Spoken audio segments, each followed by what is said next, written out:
So we got a live stream on YouTube. Hit record. All right. Welcome back to Boss Uncaged podcast. And off air, me and Sam were just having a conversation, and it was always funny, like how you always have technical difficulties when you least wanted to. 90% of the time, everything works as it should, and then we just spent like the last 10 to 15 minutes restarting, going back and forth, which is absolutely crazy. But now here we are, live and direct. So Sam is an individual that he's a young guy that has like a lot of ambition, and he's achieved a lot in his early days. And I always give whoever I'm interviewing a particular nickname. So in this case, I'm going to name him the IV Boss. So I want him to kind of tell you a little bit more about himself and what are we talking about exactly about IVs? What kind of IVs are we talking about? The floor is yours, Sam. So thank you. I appreciate it. I don't mind being called the IV boss either. So that's actually, I might have to trademark that. But so, we do a lot of the vitamin IVs that consist of different vitamins, minerals, and amino acids. Now, Liquivita, we do more than just IVs. We also have other health and wellness services that we offer, everything from hormone optimization, medical weight loss, where we use different type of medications. So we use different peptides to help, spike metabolism and help these patients lose weight and get well. We're also on the medical aesthetic side. So on the aesthetic side, we do everything from the Botox, the fillers, things to make you look younger again. And then we also have our sexual health department.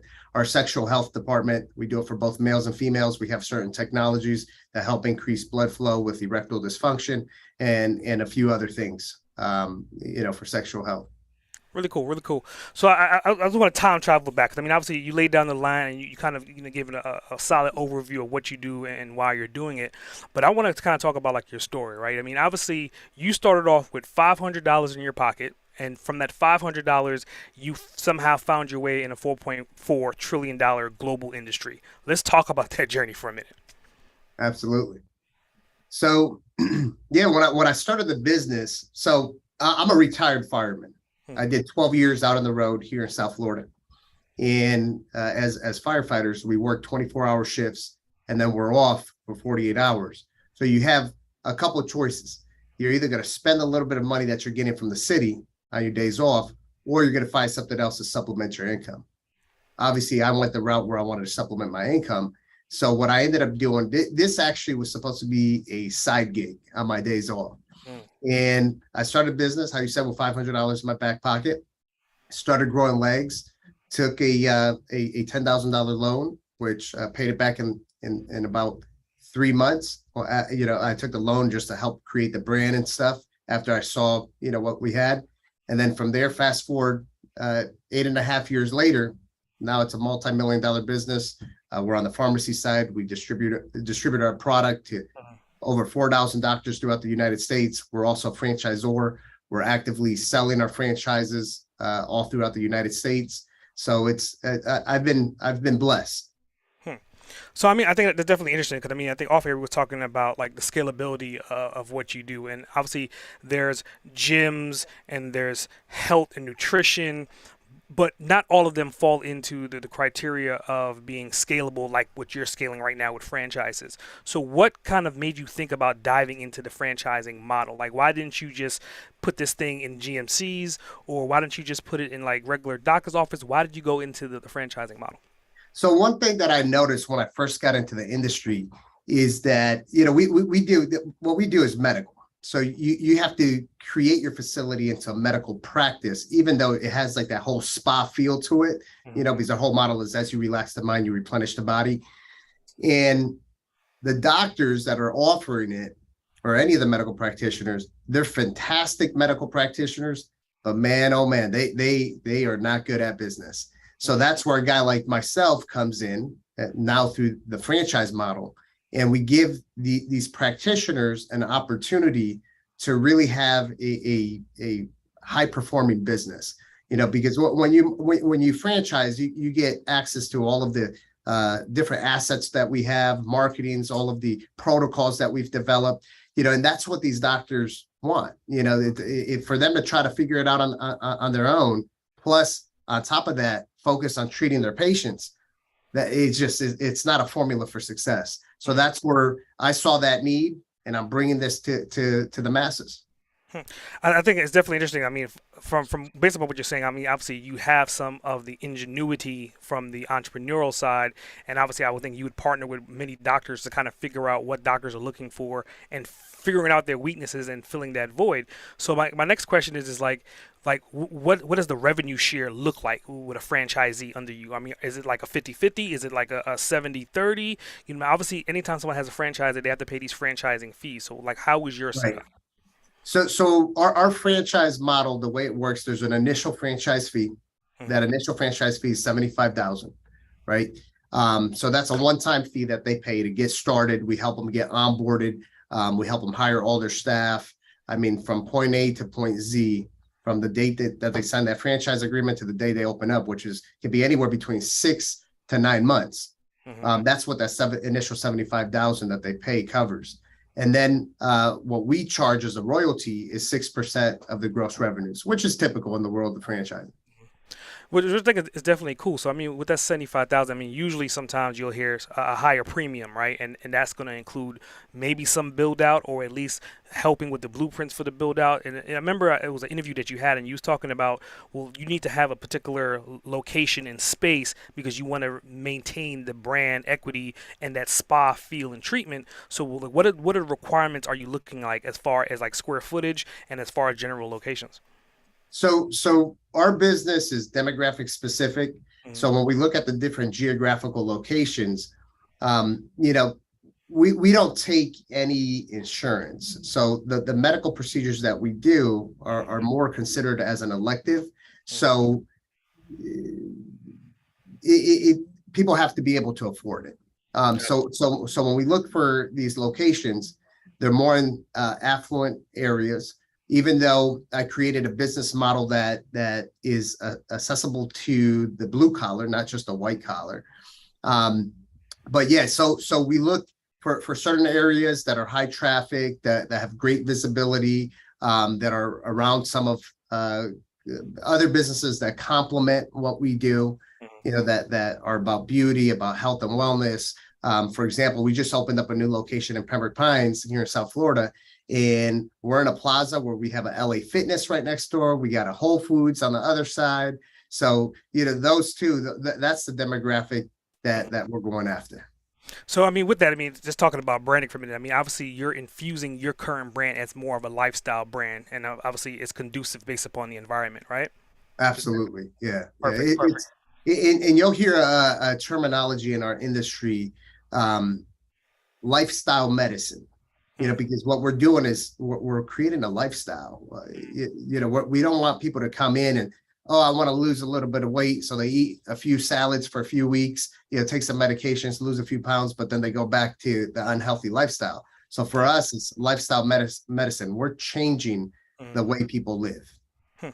So let's just talk about like the general benefits. Now, I think most people that they're used to taking maybe a liquid shot or taking some pills, but I think what they miss is that the absorption rate of that is probably less than 30%. So, what is the benefits and how much absorption of the actual vitamins are you getting from your IV drips? Yeah. So with the IV drips, it's going straight into the vein. So it goes directly into the cellular system. So you actually get 100% absorption versus when you take things by mouth. When you take things by mouth, there's a reason when you read the back of the bottle, it says you need to take 2 of these a day, morning, night, and every single day.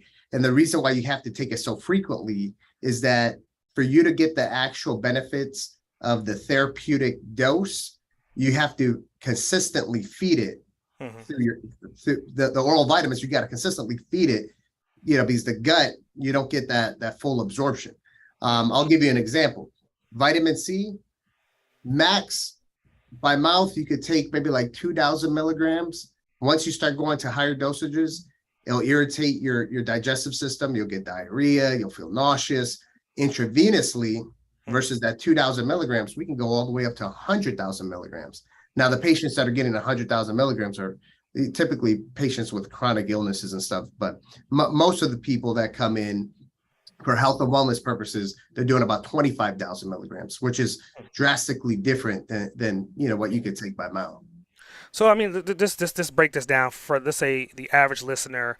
They're trying to comprehend this, and it was like, well, I don't understand. But so what you're saying essentially is that the acidity level of vitamin C, for example, it's so high and concentrated as if you take that many milligrams of it, it'll upset your stomach. Oh Versus yeah, put it in your bloodstream is definitely. completely different. Yep, it'll upset your stomach.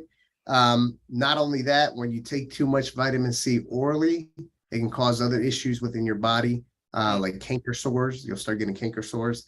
I learned that the hard way, by the way. Years back, I was at the fire department and I started feeling like I was getting a little sick. I was like, you know what? We were at one of these big box places, BJ's or something, and they had these vitamin C gummies. mm, And man, oh man, those things were delicious. But mm. I learned the hard way. I was eating those things. I was like, oh, well, you can take a lot of vitamin C. You can't overdose on it. By the next day, I had a few canker sores and my stomach was not feeling right. So, yeah, this is the benefit that we could do when we do give the vitamins intravenously. Cool. So on the medical side of things, right? I mean, obviously, an IV, people they've heard the definition of IV, and they've probably been to the ER before, and an IV kind of mixed with saline solution.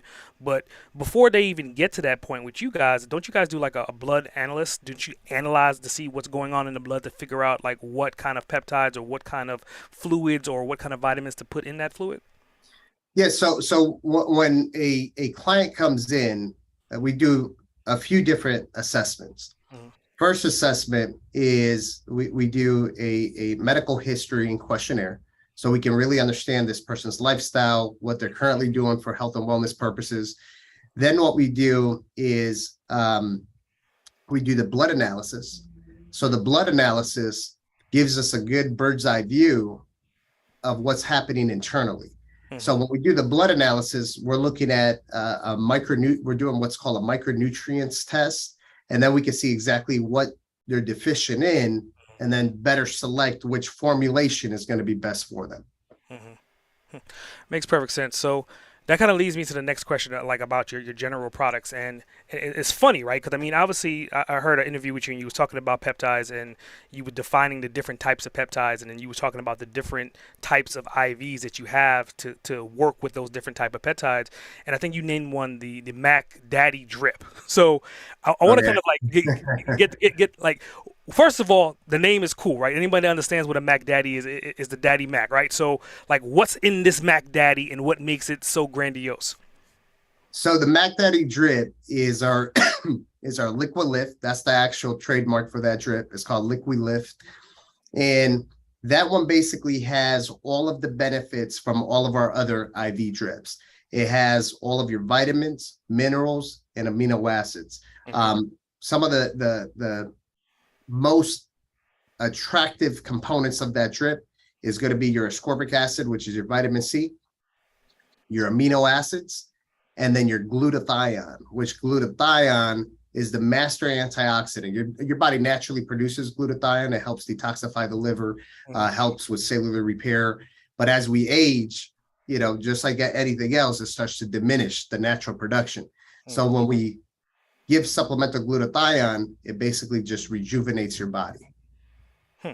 So I mean, like, so this begs me to ask a question. Now, obviously, I think there'll be a price difference between the different levels between the Mac Daddy and everything else that you may have, but I wouldn't think it'll be a significant difference. So why would I come and take anything but the Mac Daddy? Like, why are there other options?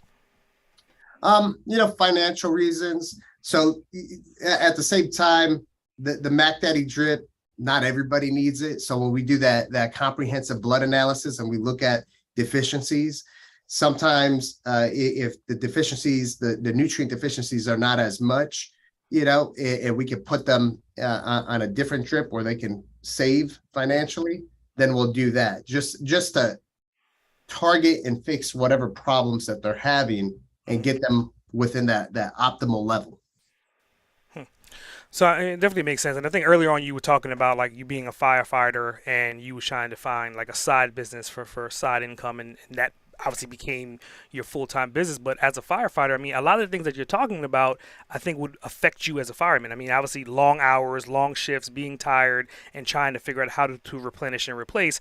But at the same time, firemen are usually trained in like medical areas of expertise as well. So let's talk about that again. Like, how has you being a fireman helped you to where you are right now as a business owner doing what you do? Oh, that's exactly how I got into this. So here in South Florida, firefighters are not just firefighters; they're firefighter and paramedics. Mm-hmm. We're duly trained. So exactly what you said. We're medically trained in all of these different procedures. We do a lot of IVs. Obviously we're doing IVs as firefighters more for critical situations, emergency medicine, and giving certain antidysrhythmics and stuff when someone's having heart issues or whatever it is. But I took that skill set, and when I started the business, I was the IV therapist. I was the guy actually doing the IVs, going to people's homes. I was at the office interacting with the patients. That was me. So that is really how I was able to start this line of work. Hmm. So I mean, obviously, like a fireman is kind of like a definition of a hero, and then obviously now you're talking about medical, which is also another definition of a hero. And I think you brought both worlds together, and you have a hero program. So I want to kind of talk about like that hero program that you came up. I think it was like 2021 to kind of help people that was on the front line. So let's talk about that for a minute. Yeah, so I've always so I come from a family of service workers. My brother, who's actually part of the company as well, he's a Marine, went off to war in Iraq, the whole 9 yards. And I have a lot of respect for people in the service, fire, police, medical, all first responders. I know what they go through because I've experienced it firsthand. So we do have certain programs that we've put together. When the pandemic hit, we were taking care of a bunch of these firefighters, boosting up their immune system. Didn't even charge them. I allocated a budget just for that. Obviously I can't do that forever, but we do have certain discount programs where our first responders get 20% off anything inside of our wellness centers. But yeah, so to answer your question, we do have these different hero programs. I've gotten into the business because I always wanted to help people. My first job in being a hero per se was a lifeguard. I became a lifeguard when I was like 14 years old. Was working with the YMCA, watching the pool, making sure people are safe. And then that's when, once I graduated high school, I transitioned to becoming a firefighter paramedic. Mm-hmm. Now, for me, helping people is the rewarding side of it. When I worked as a fireman, it was rewarding. Don't get me wrong. It's like, you got all these 911 calls that you really save people out of a fire, out of a traumatic car accident. But eventually, one thing that I started noticing where it wasn't as rewarding as what I thought it would be is that we would run these 911 calls, transport these patients to the hospital. You'd hear the doctor and even us tell the patient, hey, these are the certain changes you need to make. They want to make those changes. You'd be there in the next couple of days back at their house, taking them back to the hospital. So now with Liquavita, the business that we do in health and wellness, these patients, they're coming out of pocket. They're cash paying patients. Whatever you tell them to do, they do it. So you actually see the positive outcome. So this line of work that I'm doing now has become even more rewarding than working at the fire department. Very cool. Very cool. So, I mean, with that, with like the hero story, right? And I mean, you obviously have a hero story on two sides of the coin, right? One from grabbing someone out of a burning fire, and then the other side trying to help someone with their long-term health. If you could define yourself just using 3 to 5 words, what would those 3 to 5 words be? That's a good one. If I could define myself in 3 to 5 words, the guy that helps people. I could definitely see that, man. So, being that you're the guy that helps people, kind of brings me back to your upbringing, right? I mean, obviously, you was born in Dominican Republic, right? And anyone that's ever been to DR and you've heard me talk about DR before, it's a beautiful. I'm going to change that by way. I'm going to go the boss that helps people. I think you like that better, right? Yeah, definitely. So being that you come from the islands, right? And again, people from the islands tend to want to help. Do you think that kind of stems from like your upbringing, coming from like your family background dynamics? Did it come from that, or is it just that's just who you are, or that's who you became? Yeah, I think I was definitely brought up that way.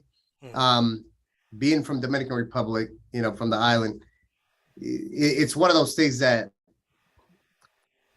man, when I was a kid, I would always see family members. They always had an open door, regardless if you're just a family friend, or whatever the situation was, there was always an open door. You can come there. So, I always had family members that had tons of people living within one house just to help each other out. I come from my mother has 17 brothers and sisters. wow. So just imagine, how their house was. And even the cousins and they were all raised in one house. So that was something that I was brought up in that type of sense is helping people. You should always, one thing my father would always say is you can't receive with the closed hand. So for me, it's just like you put a lot of positive stuff out there, and in return, it's just going to come naturally. It's very interesting. So, I mean, obviously, you're a hell of a positive individual. You're a positive person. You're all about helping people. But even as you're helping people, and obviously, people have heard stories about firemen that have helped someone, but they weren't being grateful. And then you take that and you do it in medical, and it's the same thing. You're trying to help someone and not being grateful. And I understand that you have a different customer avatar that's paying to be in that environment. But it would lead me to kind of ask you a question. Obviously, you've dealt with some A-type personalities that potentially have gotten the revenue to be in that space, but they may be a little bit more difficult to deal with. So I want you to kind of talk about, without naming names, a worst case scenario that you was trying to help someone, but they wouldn't allow you to help them, and how did you overcome that? Yeah, I mean, especially here in South Florida, you'll come across a lot of those very affluent individuals that have a sense of entitlement. But I invite those people in all the time, because what they need is they need a guy like myself to touch them, and I'm not talking about physically touch them, it's touch them emotionally. I always say I don't like to rub elbows with people. I like to rub hearts with people. Mm, So that's where you kind of just got to figure out how to connect with them, see what it is that they like to talk about, and then just get them past that. It's like going over that hump, over that hill. You mm-hmm. just got to get to that point, figure them out, and then you're going to go up that hump, and then it's a easy ride from there. Very cool. So I mean, obviously, you're talking about like rides, and again, we're talking about this hero journey. And so my next question kind of stems with like the perception of someone listening to this podcast right now, being that you're a younger guy, you have this level of success, that you kind of have the perception of being an overnight success. But in reality, how long have you been on the journey to find and to get to where you are currently? I mean, this journey started from when I was a kid. I mean, Steve Jobs said it is you can only connect the dots looking backwards. And when you start looking backwards from when I was a lifeguard to, that transition for me to go to, the technical school of fire academy, paramedic, from working at the fire department, having that unique schedule, where then on my days off, I was working with a company that specialized in this space of the health and wellness space, more alternative medicine, to getting exposed to these very wealthy clients that was part of this company that started telling me about this IV therapy. Mm-hmm. That's what triggered me to actually get into this line of work, which then now, fast forward 8.5 years later, that, look at the company where it's at. So yeah, there's a lot of things that have fed into get me where I'm at. So let's just play devil's advocate here, right? And let's say you had an opportunity and you could time travel back to any point in time, right? From you being a kid until your success right now. And if you could think of a time that you can go back to and talk to your younger self for 5 minutes, my question would be, when would you go back to and what would you say to yourself to help you to get to where you are a lot faster? Um, I'd say before I became a teenager. If I could have some of the information I have today before I became a teen and really started hustling, I would be way further in life, success wise. And truthfully, when I say success, I'm not talking about this has nothing to do with money. Financially, most people will look at someone who's doing somewhat well as successful. For me, my definition of success is being able to leave a legacy behind that I was a great businessman. So uh, there's a lot of things that you have to do to get there. There's a lot of people you have to take care of to be able to have that definition of success.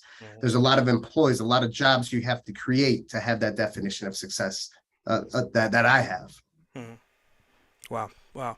So I mean, obviously, you're defining sex, defining it in an essential way to where people could kind of really understand that it's more so about legacy. And I think, and I'm saying it in the sense that people have to understand, like, legacy is the real sexiness of being successful.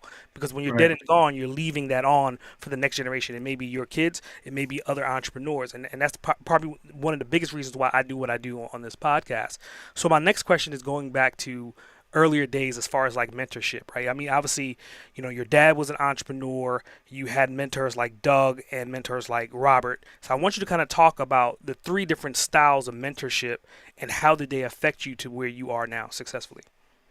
So interesting thing, like with my father, Mm, I learned a lot of positive things of what to do, and then at the same time, I learned a lot of things of what not to do, mm, which when I first got into business, my first company that I started called Rescue 101, I was 19, and we did like CPR trainings and all that stuff, and I had a lot of these business mentors that I was getting exposed to that were very, very successful. I mean, very successful, and they would tell me certain things of what I needed to do in business. And my father would actually, now, mind you, I'm 19 years old, I'm already an adult. My father said, no, no, that's not the way it needs to be done. mm, So I would kind of go against what he would tell me to do because I was getting information from these really successful entrepreneurs. And he came to a point where he realized it's like, okay, well, his business never became as successful as these other people. So that's why my son is, taking these mm, different points from them. But at the same time, me getting exposed as a child, I was a teen when my father started his architectural firm. He used to work for other companies before that. But me as a teen shadowing my father, going to business meetings, I learned a lot, and that's where I really got the drive for business. mm, I saw how my dad was out there hustling, professionally, would get suited up, and I found that awesome. It was like for me, other kids were always glued to the video games. For me, the world of business and hustling was my video game. So that kind of became like my addiction, if you will. Now with these other mentors that I've had, like for example, Dr. Willix, which unfortunately he passed away a few years ago. I learned a lot from him. I learned a lot from him about this whole health and wellness space that I'm in, functional medicine. He was a world-renowned guy. He's got many books out there, but I had the opportunity to work with him side by side. I actually worked for him, and then years down the line, when I started Liquivita, the positions flipped, mm, where eventually he was working for me and then became a partner into the company. But, having those people, one of the things that you can never disregard is that experience that other people have. mm. That's how we learn as humans. We learn based off other people's experiences and being taught.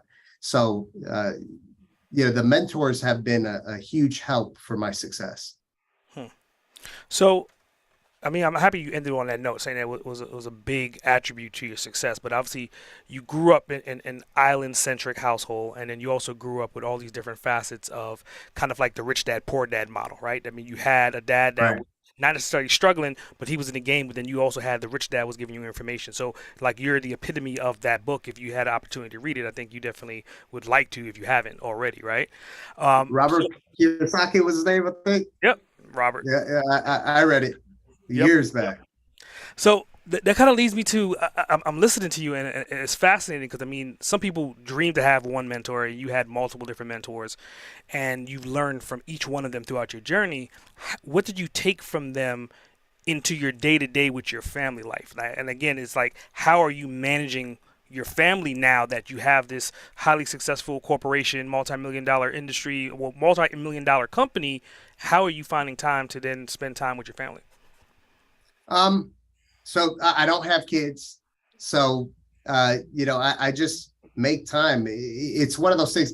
Well, one of the things. So I'm writing a book right now, and part of the book talks about the importance of an entrepreneur to be available 24/7. And some people think I'm crazy when I say that, but when you have a high performing team, they depend on you. You're the head of that company. So if you get a phone call at 2 o'clock in the morning from one of your other team leaders, they're not just calling you to have a chat. There's a reason behind that. There's a reason why they're reaching out. So I do believe in work-life balance, but I kind of just try to make it happen. And listen, there's some weeks where it doesn't happen, but then you try to make up for it down the line a bit.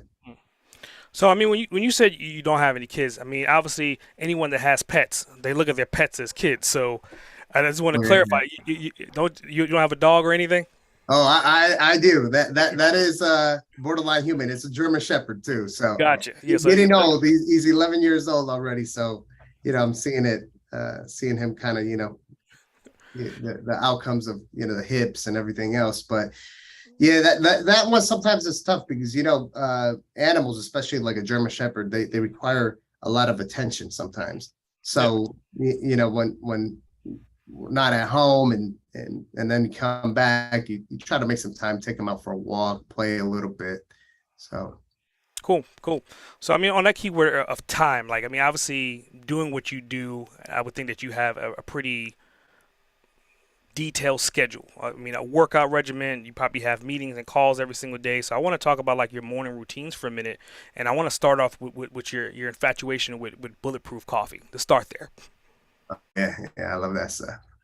So routines are important. Routines are extremely important. If you're determined to be successful in anything, you got to have certain routines in place. And that bulletproof coffee is definitely a routine. I'm a coffee guy. So what I like about the bulletproof coffee, obviously it's ketogenic friendly. There's no sugar in it, but it has a nice, smooth, creamy taste to it because I put the heavy whipping cream in it. I put the bulletproof, they call it the brain octane oil, which is the MCT oil.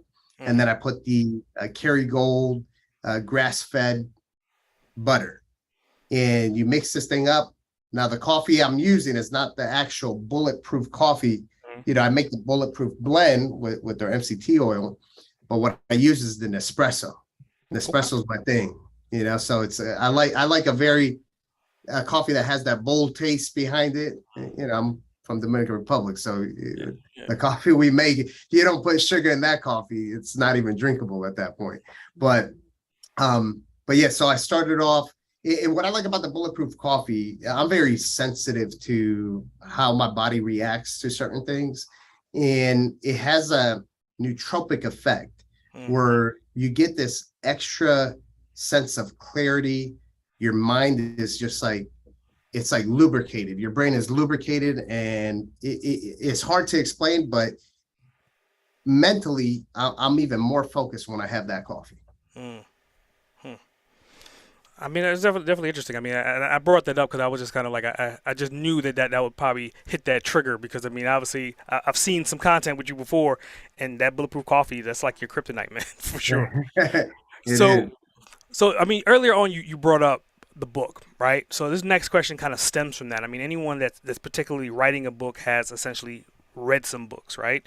And because you're a student of the craft of being an entrepreneur, if you can make a recommendations for books that you read early on that an entrepreneur should have or they should be reading now, what would that recommendation be? So there was a book that was given by my uncle, who actually, he's the one who sponsored us to come to the United States. And he gave it to me when I was in middle school. Mm, And that book is called How to Win Friends and Influence People. And that book, I've been using everything that's in that book mm, since I was in middle school. And it has made me it's one of the things that has made me the person who I am today. So let's just take that, right? So like that's the premise. It's a Dale Carnegie book, right?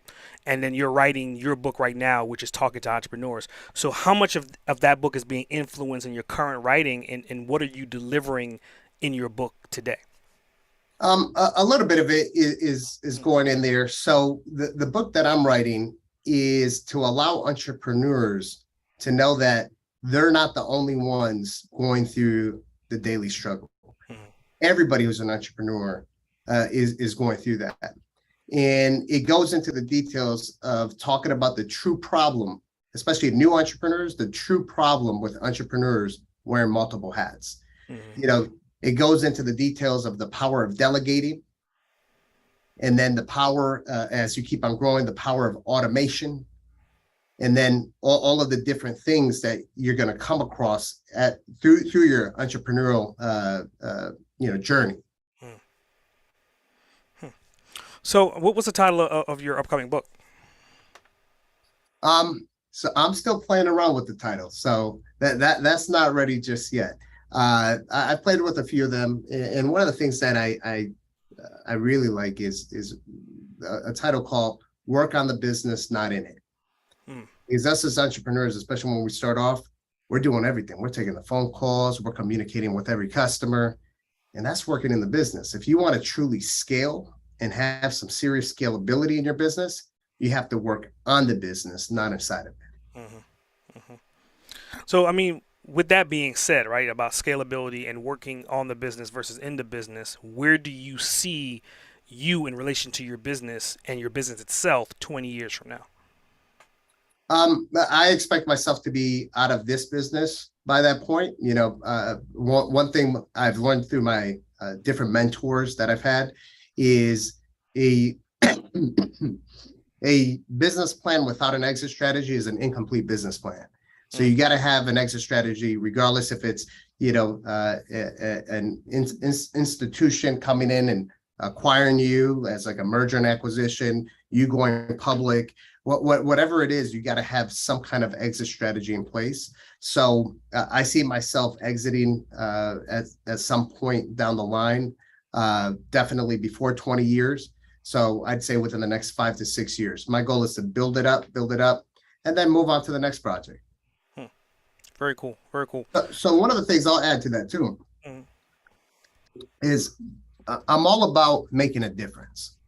So one of the things I like to tell people when we talk about how to make a difference is you have to put yourself in a position to make change, Mm-hmm. right? So what kind of positions can you put yourself in to make change? There's a variety of different ones, but typically in a leadership role, it's one of those things like if I were the president of the United States and I went out and started marching for change in America, Mm-hmm. it wouldn't make sense. You're the president. People are going to you to make the change. So if you want to make change, you put yourself in a position to make change. Eventually, one of my goals is to get involved in local politics so I can make a difference in my community that I live in. So I think that's critical. If someone cares about making a difference, you got to put yourself in a position to make change. I'm not gonna lie. I mean, you said it like a true politician when you made that statement, right? I mean, it's kind of I can see you 15 years from now probably running for mayor or something down in Florida, right? So, with that being said, what kind of change are you really trying to apply for? Are you trying to apply for like localized change for the community of people, or are you trying to help the community of people through businesses and through entrepreneurship? A little bit of both. I think it's important to bring some of my life experiences that can help a lot of the local businesses, but at the same time, being part of the community, helping put certain programs in place, because it all starts from a young age. So if you got a lot of these different programs that you develop within your local community for children, all the way up until they become an adult, Mm-hmm. you're going to get some really, really good things out of them at the point in time that they become professionals. So that would be my goal, probably with the hyper focus on business, because obviously my background there. Okay. So I mean, just take from that, right? So you're talking about hyper focus with both spectrums, both personal, community, and business. But what you're doing right now, it seems like you're a very automated systems guy, right? I mean, you would not be where you are right now if there was not solid SOPs or systems or automations in place to scale to where you are. So what software do you use on a day-to-day basis that you would not be able to do what you're doing without having access to? So I'll touch up a little bit on that. So if we go back about 4 years ago, I would always tell people we're a marketing company first and we're a medical company secondary. And now when I talk to people, I tell them we're a software technology company first, a marketing company second, and a medical company third. Okay. And that doesn't diminish the efficacy of the medical treatments we're doing. It's that if in today's world, if you don't have that software technology and also that marketing in place, you're going to be left behind in the dust. You got to be up to date with all of these different digital things that are happening, artificial intelligence, all of the CRM platforms. I mean, we're very digitally based. And the best part about it is when you're so digitally based, you have the ability to access data a lot easier, versus before. We're in the medical field. So the medical field, I'm more than sure you remember, you go to the doctor's office, they had the paper chart, the manila folder. Yeah. Anybody who's doing that in today's world, that means their business is not scaling, because now for you to actually extract that data, you'd have to go through every single patient folder. For us, we have everything digital. So I could tell you everybody who's doing this IV drip, everyone who's on hormone optimization programs, I can see what their age is. And then from there, it helps me continue to scale the business, because then I can have that hyper focus. When we talk about marketing, I could take what I got out of my software and technology that I have. I can go ahead and take my marketing and target it there, bring those people in, and then we do the medical after that. Take care of them. So I mean, it's definitely interesting because I mean, obviously, the business model that you shifted from, right? I mean, obviously, you were saying marketing is the primary, and then secondary was the medical, and now you're saying that software or technology is the primary, marketing is second, and then third is being the medical. So, what kind of programs or applications are you developing right now that patches into what you're doing? So everything from our point of sale system. Mm-hmm. That's also our EMR system, which is an electronic medical record system. Our CRM, our artificial intelligence platform. So what we've done is through the backend open API, all of these systems communicate amongst each other. So the data is going back and forth. It's very technical, but that's how we offer such a robust system for our franchisees. A lot of these franchisees that are interested in franchising our business, they come in, beautiful location, state of the art, and they're sold. They're ready to sign the check and open up a franchise. But anybody can make a beautiful location. Most of them don't even ask the question about what's on the back end. And truthfully, that's what makes us. That's what allows us to be able to scale. This is what allows the franchisees to be able to scale and to get into whatever markets we set up in. They get into that market and they just start tearing it apart. They do business like there's no tomorrow. So I mean, you bring up a solid point, right? I mean, most doctors, and not to put them all in the same bucket, but most doctors they're hyper focused on their craft of what they're doing. Whether they're a surgeon, whether they're a family pediatrician, whatever it is, they're hyper focused on that. So they may not have the expertise when you're talking about API integrations and you're talking about calls and put call and all this different stuff. It'll probably just go up above their pay grade. So when you're talking to a franchisee, how are you making that attractive or sexy to them without overpowering them with the details of the systems behind the scene? You just got to show, sorry, you just got to show them how it works. You do have to you got to get straight up into the core of it and show them how it works. Because when people actually see it, they're amazed. I mean, they'll blow their socks off. They'll say, wow, you could get all of this data, you could do this, you can market to these people, oh, you got a robot that's communicating to people that see a Instagram ad, they fill out their information, all of a sudden someone's communicating with them where they think it's like an actual human. These are the things you need, because if you're so dependent on the actual human component, you want that human component to be focused more on that customer experience, and not be so focused on having to make phone calls, follow-ups, call these leads. No, I want my people, when the people walk in through the door, the clients walk in through the door, I want my people spending all their time with them, giving them that grade A customer experience. So I mean, with that, let's go back to your avatars, and obviously we've been defining them this entire conversation. So you're talking about essentially more than one avatar, right? You're talking Oh, yeah. about more so like a B2B avatar from your company to essentially business owners and doctors that are in the field, and then you're also talking about a B2C on the consumer grade, and you're talking about essentially upper echelon or white collar, blue collar people that have not expendable income but have sustainable income to a certain extent. Right. So how are you doing this cross marketing between these two different, because these are two different monsters, right? So how are you doing the marketing for that?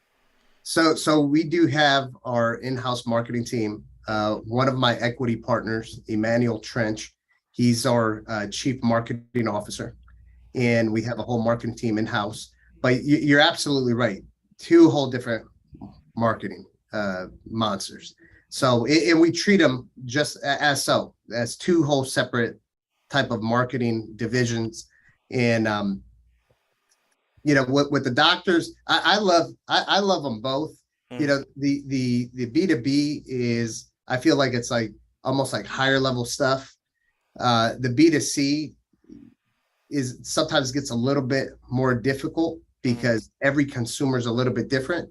So when we do the B2B, and let's say for example, our product that we sell to over 4,000 doctors, they all kind of fall in the same bucket. These are doctors, they have a similar education, they got a similar type of business as everyone else in that bucket. Now when you're dealing with the consumer, everyone's different, coming from different lifestyles, from different demographics, and then you have to figure out how to approach them. And there's a difference between the different services we offer from business to consumer. You'll have hormone replacement therapy for males, like testosterone therapy. But then at the same time, you got the medical aesthetics, the women that are getting the Botox and the lips done. Two whole different marketing just for that end consumer. Yeah. Yeah. Well, I mean, I think it's funny because it leads me to this next question with the diversified audience that you have. And again, you have a particular product, and I think the nickname of it is Shockwave, right? And so I want you to kind of define what Shockwave is and what it does. But again, how do you, and keep in mind, like you're a big Instagram person. Your follower on Instagram is about 67,000, but Instagram is owned by Facebook, which kind of limits the promotion and marketing of that particular product. So how the hell are you marketing the Shockwave, and talk about that a little bit? So one thing that we've seen that works quite well is we're doing kind of like that sex talk through different blogs and even webinars that we're doing that people that want to know more about it, they engage in that. So we have a few different things that we're doing to market shockwave therapy. So the low frequency shockwave therapy, what we use it for primarily is for erectile dysfunction. So for years, everyone knows the name Cialis, Viagra. For people with erectile dysfunction, typically erectile dysfunction is related to a blood flow issue. Sometimes chronic illnesses will cause that, like diabetes. You won't have proper blood circulation. And then sometimes certain cardiovascular disease issues where you have certain like plaque and calcium buildup in your vessels. So what the Shockwave does, which is an actual FDA approved device, it basically targets the root cause. When people take these medications like Cialis, Viagra, that increases blood flow, and that's why they're able to perform for a few hours or whatever it is. Now with the low frequency shockwave therapy, what we're doing is we're breaking up that calcium and plaque buildup, because that shockwave, that's what it does. It has a vibration that helps create new vessels and also break up some of the that calcium plaque buildup, so the blood flow can be there, and you don't have to take all of these different pills. I think it's definitely fascinating and interesting. I mean, considering that you have two market sectors, right? So let's just take this and let's communicate with them, right? You could pick either one. You can pick the B2C or the B2B. And let's say they're listening to this podcast right now, and you have an opportunity to talk to them and to help them promote themselves to move forward to their future success. What words of wisdom do you have for either one of your target audiences? So if I were to go to the I'm going to choose the B2B side, because the great part about the B2B side is when we talk to the B2B side, you're also talking to them about the B2C side. Mm-hmm. Because if you don't help them on the B2C side, they're not going to be ordering my product, because they have to be able to order the product and sell it to the end consumer. So the one thing that I would say that is critical for the success of any business is you got to stay with the times. You got to read, watch podcasts, watch different documentaries on Netflix. There's a lot of stuff out there. And that's where the wheels will start turning more and more. You know, you got to get that information in your head. It has to come in, and you got to feed yourself that information. You can't be dependent on other people trying to feed you, because the information that's trying to be fed to us on a daily basis is typically not the right information that you want. It's almost like we're getting programmed to think a certain way. You know, so you got to go out there and feed yourself. You got to read, you got to watch podcasts, listen to podcasts, you got to watch documentaries, see everything, how it's been evolving in the digital world, the marketing world. And I think that people who do that will see the difference and the success from it. So, I mean, with that, I mean, obviously, you sound like a hell of a motivational and health coach at the same time. If somebody's listening right now, how do they get in contact with you? And again, both on the B2B side and the B2C side, like through your social media platforms, through your website? Yeah, you can go to my website is www.liquivida, that's LIQUI, V as in Victor, IDA.com. And then my Instagram page is Sammy, that's SAMMY _Tejada, and that's TEJADA. And then there's another underscore right after that. And then obviously I got my LinkedIn page, which is my full name, Samael Tejada. So the first name is spelled like Samuel, but instead of a U, it's an A. Cool. Very cool. Very Dominican, baby. Yes, sir. So that leads me into bonus question, right? So if you could spend 24 hours with anyone, right? This person could be dead or alive, and you're going to have 24 hours completely uninterrupted. Who would you want to spend that time with, and why? You know, if I could spend 24 hours with someone, that would be someone that I never got the chance to meet, which was my grandfather on my mother's side. So I always hear all the stories about him. I was like, man, I wish I could have met him. But, you know, my mom's the youngest out of the 17 kids, and, you know, brothers and sisters that she had. So my grandfather, he was a civil engineer, and he created some of the biggest bridges in the Dominican Republic. And every single time I hear family members talk about him, he was a business owner himself. He had a lot of workers, but he was very, very well respected. And I wish I could spend that 24 hours, pick his brain, because I'm a product of him, right? Yeah. You look at the family tree, that, you know, there's something in me that came from him. So that would definitely be the person that I would want to spend 24 hours with. I think it's hella fascinating, because hearing you describe your grandfather, I can see what your mom saw in your dad, because it seems like your dad has some similarity traits to your grandfather, yep, as far as being an architect and what he chose to do as a business down the road as well. Yep, that is true. It's hella interesting, man. It's like I love those stories like that, because I mean, there's always some overlap and some nuances, and once you kind of bring it to light, it's kind of like things become very transparent. But right. Yeah. So, I mean, what is your most significant achievement to date? I mean, you've done a lot. So, which one you're holding hostage as the top dog right now? I'd say my most significant achievement is Liquivida. You know, scaling this company to the level where it's at. You know, obviously, I was a first responder for 12 years, and I did a lot there. I got awards and everything with the fire department. But Liquivida is just It's I started a business pretty much from nothing to what it is today, and it's not something that you see too often, especially in today's world. That obviously that success is not just because of me; it's the whole team that we have built. I got people that have been part of the company since the start of it that are just employees, but without them, we wouldn't be here today. But yeah, I would say that's definitely one of the most significant achievements that I've made. Very cool. Very cool. So I mean, obviously, I think that you're hooked on podcasting. You love podcasting. You enjoy being on podcasts. So I'm going to give you opportunity to become the host of the Boss Uncaged podcast. The show is now yours. I'm your guest. Do you have any questions that you would like to ask me? Yeah, absolutely. So first question for you would be, how did you get into doing the whole podcast thing? It's a whole health thing, man. I mean, literally, I kind of burnt my candlestick on both ends until the point to where I had a stroke, a literal stroke. Woke up in the hospital, and I was like, "Holy shit! I almost died." What was my legacy that I was going to leave behind? And when I look back in retrospect, I had opportunities, and I had company, and I had, you know, employees, and I had business partnerships. I had everything business wise going, but I was not leaving like the documentation. I was not leaving like the steps or the philosophies or the SOPs of what people are doing in business today, then, and tomorrow. And so my girlfriend at the time, who's my wife right now, was just kind of like, well, like, what are you gonna do? It's time for you to step out from the shadows. You've been branding everyone else.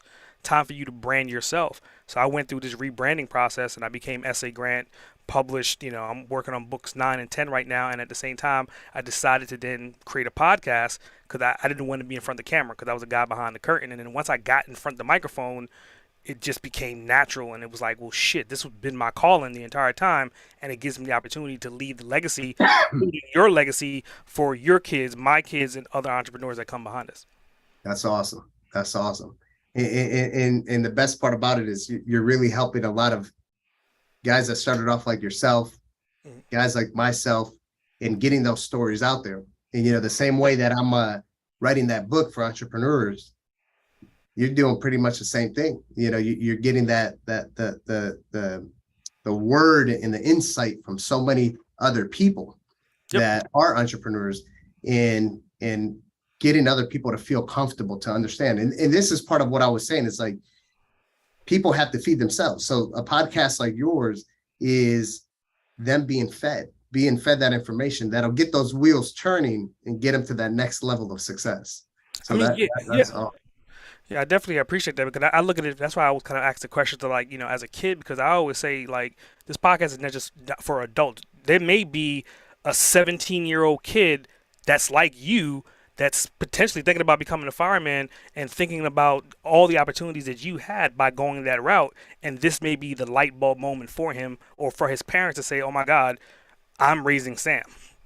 Yeah, that's the truth. That's awesome. Cool. That's a beautiful thing. But like how I was saying earlier, I like the whatever work I'm doing has to be rewarding. And I can only imagine how rewarding something like that is for you. Day in, day out. I mean, it's to the point to where, I mean, I have to shift my schedule from time to time, but on average, I interview somewhere between 3 to 12 people per week, every week. So it's just, and everyone's story is completely different. Everyone's background, and it's a global podcast. So it's like I may interview someone from Spain, someone from Australia, and someone from Canada, and of course, all their backgrounds are completely different. Completely different. So who is the one person that during your career of doing podcasts that you would love to do an interview, that you would love to do an interview for? That I have not done yet?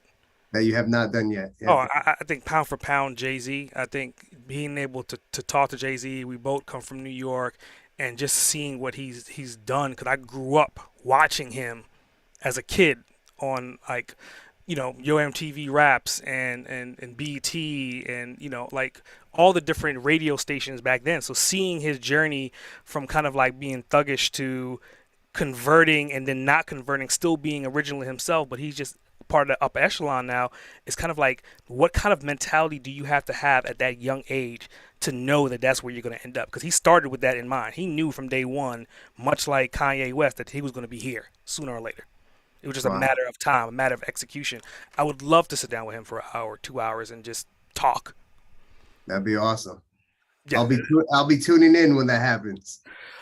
Hey, man, I always say, like, the more and more you do something, the more and more you perfect it, and the more and more people start to realize that you are good or even great at what you're doing, then those opportunities start to come out. So the reality is, it could happen. It should happen. The question is, when is it Oh going to yeah, yeah. Maybe he'll be over there at the 40/40 club, set up. Well, I definitely appreciate that, man. I appreciate you taking time out your busy schedule today, man. I know we had some technical difficulties earlier on, but like I said earlier, once we got rolling, we're definitely going to roll, and I definitely appreciate you, all the value that you brought to the table today, just the insight, the nuances, and I definitely want to continue to follow you and see the continued success that you're going to do with the business that you're doing right now and whatever else you decide to do after this. Awesome, man. I appreciate it. Likewise. Great. S.A. Grant, over and out.